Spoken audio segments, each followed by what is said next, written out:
Hi. So I wanted to have a little talk about radio triggers and studio flashes and Sony. I wanted to do this on kind of a budget, so I went with the bargain basement radio triggers and studio strobes just to experiment and see what I could do and to learn. So on Amazon, I searched around for a bunch of radio triggers, and options are somewhat limited, and I found some very inexpensive Cowboy Studio Radio Triggers. For about $30 you get a trigger and receiver. Let's see here. So a trigger will attach to the top of the camera like so. The receiver has a port. It's a 4-channel receiver. It has the ability to attach to a light stand. Has a little umbrella holder, but all my light stands already have umbrella holders, so I don't use that. On-off switch, 2 AAA batteries. Attach your flash. Flash power on.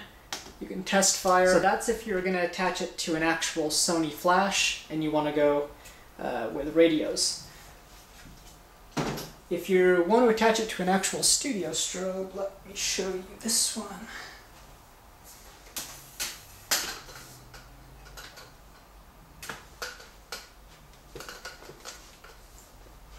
So studio strobes, on the side of them have, looks like an audio jack, which plugs into the side of a radio trigger. Plug that in. Pretty much all studio strobes, all flashes will have this type of input, so you should be able to trigger any brand of flash. I've used these with Alien Bees, and it connected and worked just fine.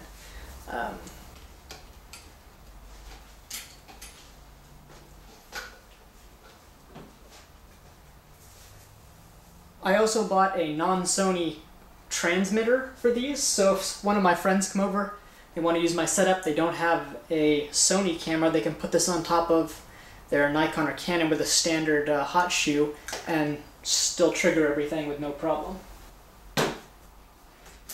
It's nice because you can test fire everything, set all your strobes up, and then you can just test fire. Studio strobes in general with the Sony system are a little bit interesting because we have non-standard hot shoe on top.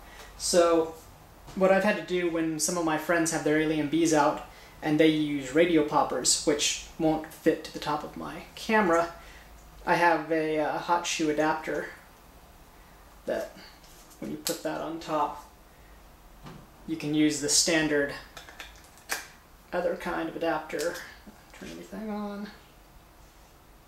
It won't fire, and it'll fire everything just like that. So another way to fire a radio trigger with the Sony A77 in particular is the remote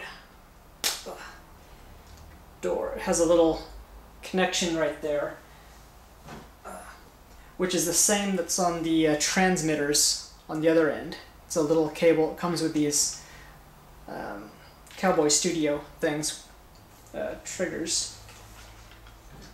And then all of these have an input for that, so the same will work with a radio popper. So now my hot shoe is not used, the radio trigger is just over here, and I can still fire everything, no problem.